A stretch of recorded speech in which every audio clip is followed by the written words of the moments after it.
जैसा आप लोग जानते हैं कि एनवायरनमेंट को अच्छा रखना कितना इम्पोर्टेंट बात होता है। लेकिन ये आज के दौर में ये सिर्फ एक जुमला बन के रह गया है।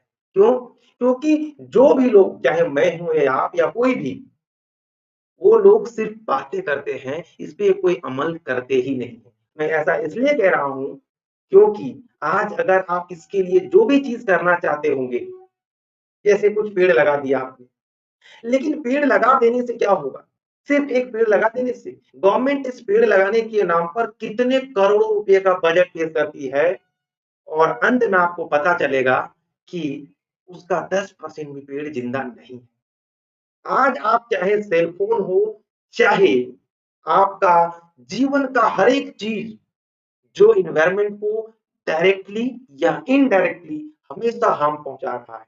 आप कोई भी एग्जांपल ले सकते हो। आप एक भी ऐसा एग्जांपल नहीं दे सकते आपके थ्रू एनवायरनमेंट का क्या नहीं हो रहा है, लॉस नहीं हो रहा है। अगर आपको लगेगा कि सर हम तो मोबाइल यूज करते हैं, कम से कम करेंगे, तो जो सिर्फ एक मोबाइल अगर आप यूज करते हो, तो मोबाइल को चार्ज करने के लिए क्या चाहिए? इलेक्ट्रिसिटी चाहिए, चाहिए ना? मोबाइल का जब बैटरी डेड होगा तो वो भी कार्बन छोड़ेगा और वो भी एटमॉस्फेयर में जाएगा। बैटरी को जब फिर से अब मोबाइल को बनाने के लिए जितने टूल्स उसमें जरूरत पड़ते हैं, उन सबको बनाने के लिए अलग-अलग फैक्ट्री का रिक्वायरमेंट पड़ता है। और सारे फैक्ट्री किस चीज़ से चलते हैं? किसी न किसी ईंधन से चलते हैं। दूसरा, अब उस मोबाइल को फिर से चार्ज करने के लिए क्या चाहिए आपको?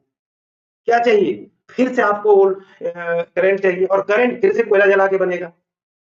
आज लोग कहते हैं कि इलेक्ट्रिक व्हीकल आ गया, अब तो एनवायरनमेंट जो है वो क्या हो जाना है, बहुत कम अब मतलब लॉस होना है, जबकि और ज्यादा इससे होना है।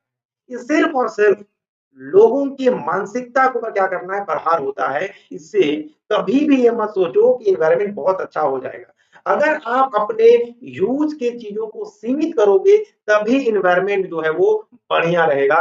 आप ये सोचोगे हम इलेक्ट्रिक व्हीकल लाके बहुत बढ़िया कर लेंगे। एक इलेक्ट्रिक व्हीकल को चलाने में इनडायरेक्टली और डायरेक्टली जितना पॉल्यूशन होता है ना, उससे कम पॉल्यूशन होता है एक पेट्रोल गाड़ी को चलाने में। आप थोड़ा ध्यान से कभी सोचिएगा। इसलिए हम लोगों को एनवायरनमेंट को अगर ठीक रखना है, ह्यूमन के अस्तित्व को जिंदा रखना है, तो हमें एनवायरनमेंट पे बहुत फोकस करना होगा। और सबसे इंपॉर्टेंट बात यह है कि हमें अपनी जरूरतों को कम करना होगा। कम से कम चीजों में हमें अपने जीवन को जाना होगा। जैसे आज देखो भूटान सबसे प्योरेस्ट जगह है, वो सबसे दुनिया में कम कार्बन इमिशन करते हैं और देखो कितने स्वस्थ हैं, क्योंकि उनकी जरूरतें कम है।